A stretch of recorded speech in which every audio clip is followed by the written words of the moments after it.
Hello and welcome back to another Premier League prediction. Yes, it's that time again, and this week we have Sunderland versus Swansea City. It's not going to get any easier, is it? It really isn't. Yeah. You know, this one's quite a tricky one because from the news coming out of the Sunderland camp, they've been training a lot harder, been concentrating a lot more, which quite frankly they fucking needed to do from day one. Yeah, this is quite a sticky wicket because we'll begin with the prized Pratt at Sky Sports, Paul Merson. He's completely wrote us off. Well, hey, fuck it, hey, as he always does. No surprise there. He believes it'll be a 3-0 victory to Swansea. Yeah, okay, Paul.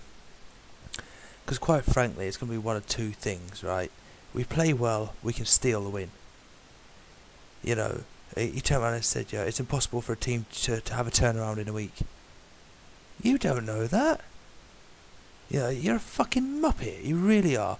You know, fucking go and learn what you're talking about first before you actually fucking talk about it. Honestly, but yeah, so the prize Pratt's at it again. I should really give him an award, shouldn't I? He should buy one of these cheap pound trophies on eBay and send it to him. Oh dear.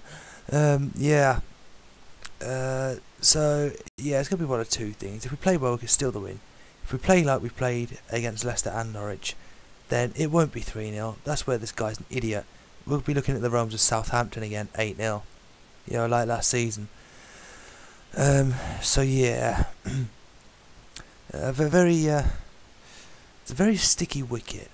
You know, the players, they had the meeting on Sunday morning.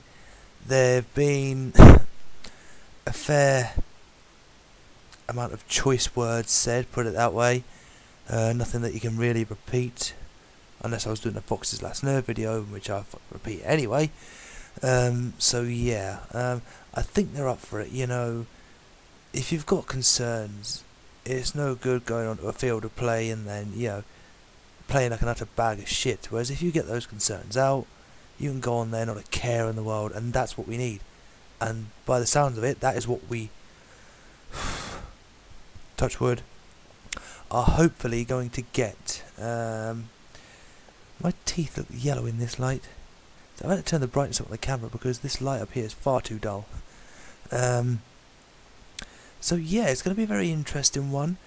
Let's just hope that they keep the ball on their deck. Back to the basic tactics of last season, because that worked for us.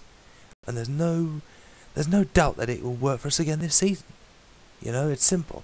Just keep it on the deck. You know, like I said before, if you're going to go for the long ball, go for the long ball, providing there's someone there to get on the end of it, or attempt to get on the end of it. Not just hit and hope. Hit and hope, it really pisses me off to a certain degree. It really does. You know, get the midfield passing the ball. You know, and instead of our defence being, 50 yards pushed back, get them pushed forward. Have a bit of a high defensive line, you know. So then the midfielders, because last week against Norwich, Catterwall and Villa, they covered the most distance out of any single player on that field. And that was because of the defence, because they were having to track back and try and push forward and try. It's like a yo-yo effect, you know. And you can't win. You really can't win. You can't be doing that. You know. So what do I think formation wise? I honestly think it should be a 5-3-2. Now you might think, shut up, what the hell am I talking about? It's simple. It really is simple. You have on the left and the right of the defensive wings Van Aanholt and Jones respectively. So if need be, you know, if you need to do any wide passing, you know, and the player that's on the wing has cut into the field, they can just nip round, pass it through, get the ball in the box. That's what Fletcher needs for a start. And opposite, the same with Billy Jones, you know, same scenario.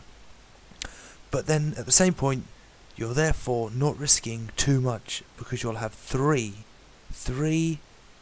Wow, my skin is almost blending into the background. You have 3 defenders back. And that could be Kabul, you know, because he deserves a chance. He needs time to gel into the team. Okay, he has played wank lately, but, you know, you never know. You never know. You know, this could be the one chance he needs. You don't know if he could have a good game against Swansea, and then that's his season off to a flyer. You know, you don't know. But yeah, so then Kabul, John O'Shea, and then Sebastian Coates. So then you've got 3 strong players there in a centre-back sort of position. So while Van Aanholt and Jones have gone gallivanting up the field to try and get the ball in, you know, you've got 3 back in case there's a counter-attack. Van Aanholt can run fucking like grease lightning. Jones isn't too far behind him. So, you know, they won't, you know, if they could hold up the play with Mvia sitting there, then it won't matter too much. Because that's where this next part comes in, okay? Because I thought about this today, and at first when I said it, it was a bit wrong. You know, so it's kind of going to be like a 5-4-1, but it's not. It's more of a 5-3-2. Because then this is the key part. You have Lenz in the centre of midfield. You get Larson on the left. And then I forgot the third player who was going to go on the fucking right. But never mind. You know, and you could have, you could even have Catamol on the right. It doesn't matter too much, or even switch them. Have Mvia on the right. You know, so you've got a good solid sort of midfield there. You know, with Larson, Catamol, and Mvia. No matter what way you play them. Okay, you know, Catamol and Mvia, they're not natural wingers. Larson, he can play the winger role, which is great. You know, get a couple of deadly balls in there for the strikers. But then, you know, here's where I think Fletcher will be on the bench, because I'd like to see Watmore just playing above, you know, just above the likes of, you know, whoever plays in centre midfield. You know, this is the ideal formation. And then Defoe further up, you know, pick off the scraps, poacher. That's what he's good at. That's what we need him for. Okay, nobody likes a goal-mouching prick. But quite frankly, I would happily take a 1-0 victory off a goal-mouching goal any day. You know, I can't stand people that camp in video games. I can't people, you know, that camp when they're playing football. It drives me insane. But, you know, that would be the ideal scenario. So you're going to have pace there. You'll still have depth at the back, which is good. Which is what they need. It's what they've been lacking. And you'll have O'Shea there to general the whole defence. You'll have Catamol to general the midfield. And then let the strikers do what the fuck they want. Simple. So going on to my predictions. Right, well, I've had to think a lot about this, and I've just done my Super 6 for good old Sky Sports. Yes, there is some good comes out of Sky Sports. Unfortunately, one of them's not Paul Merson.